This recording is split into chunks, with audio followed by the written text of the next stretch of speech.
हमारे बीच में चलकर आए हैं अशोक भंडारे साहब। लेकिन मैं सभी साथियों से, जितने भी बोलने वाले साथी हैं, उन सबसे मेरा विनम्र अनुरोध है कि 2 या 3 मिनट में अपनी बात रखने का प्रयास करें।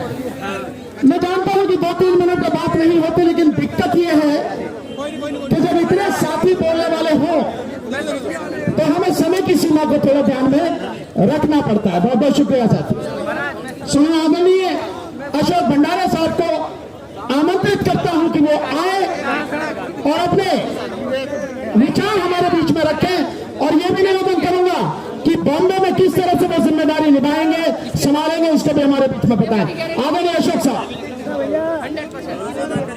मोदी तेरी तानाशाही नहीं चलेगी, मोदी तेरी तानाशाही नहीं चलेगी, नहीं चलेगी, मोदी तेरी तानाशाही नहीं चलेगी, नहीं चलेगी, नहीं डरेंगे कुर्सी से, खींच देंगे कुर्सी से, नहीं डरेंगे कुर्सी से, खींच देंगे कुर्सी से।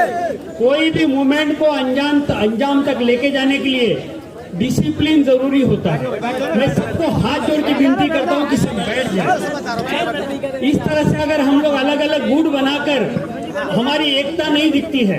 हमारी एकता दिखनी चाहिए, और एक तभी होगे जब सारे बैठ के किसी एक व्यक्ति की बात सुनेंगे। तो कृपया सारे बैठ जाइए, सारे बैठ जाइए प्लीज।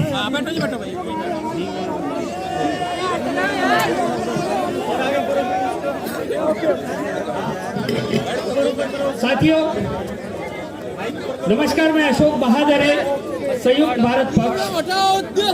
मैं और भानु प्रताप जी करीब 5-6 साल से एक दूसरे को जानते हैं, और आज जो हम यूनाइट होने जा रहे हैं, यहाँ पे कई संगठन आए हैं, कई पार्टियों के लोग आए हैं, कई मेरे भाई आए भारत से जो एक्टिविस्ट हैं।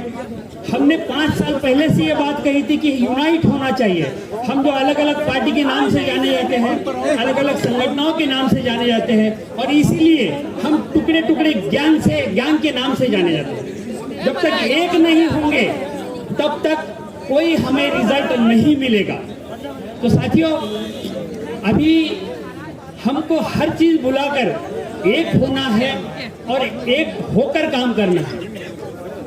अगर यही टुकड़े गैंग में हम बटे रहेंगे तो ये लोग यूएम से चुनाव जीतते रहेंगे। ये लड़ाई छोटी नहीं है। आज हम किसी की सत्ता छीनने जा रहे हैं, और ये लोग सत्ता यूएम से ही पाते हैं। अगर ये यूएम के इसमें हम ऐसे ही बटे रहे, और देखिए विपक्ष कुछ नहीं बोलता, क्योंकि भूतकाल में उन्होंने जो भ्रष्टाचार किए हैं वो ईडी से डरते हैं, वो बोल भी नहीं सकते। अगर बोलना है तो हम सबको बोलना है जो भ्रष्टाचार के बाहर है। आज भानु प्रताप जी ने जो ये मूवमेंट खड़ा किया है, इसको एक साथ अगर सबको लड़ना पड़ेगा, और हमें श्रेय किसको मिलेगा, ये मूवमेंट का ईवीएम बंद कराने का श्रेय किसको मिलेगा, इस बात को भुलाना पड़ेगा। स्वार्थ को बाजू में रखना पड़ेगा। श्रेय किसको भी मिले, लेकिन ईवीएम बंद होनी चाहिए, बस ये जरूरी है। ये विपक्ष वाले बेरोजगारी की बात करते हैं, ये महंगाई की बात करते हैं, हर चीज की बात करते हैं। बात नहीं करते तो सिर्फ ईवीएम की बात नहीं करते। ये ईवीएम की बात नहीं करते हैं क्योंकि इनको भी ईवीएम से प्रॉफिट होता है।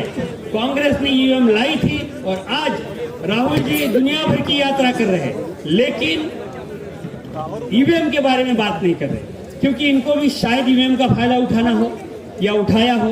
खैर ये बातें अलग है, लेकिन आज हम हर एक व्यक्ति ने कसम खानी है कि आने वाला कोई भी चुनाव हो, चाहे वो नगर निगम का हो, ग्राम पंचायत का हो, विधानसभा का हो या लोकसभा का, हमें कसम खानी है कि ईवीएम को बंद करा के रखेंगे।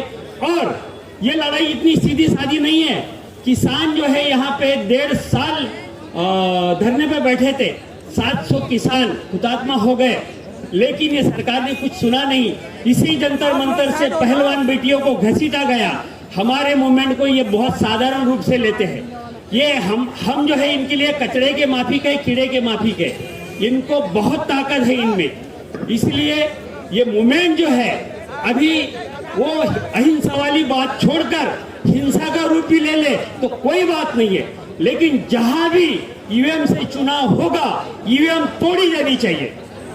हम ईवीएम जब तक नहीं तोड़ेंगे तब तक ये ईवीएम बंद नहीं होगी।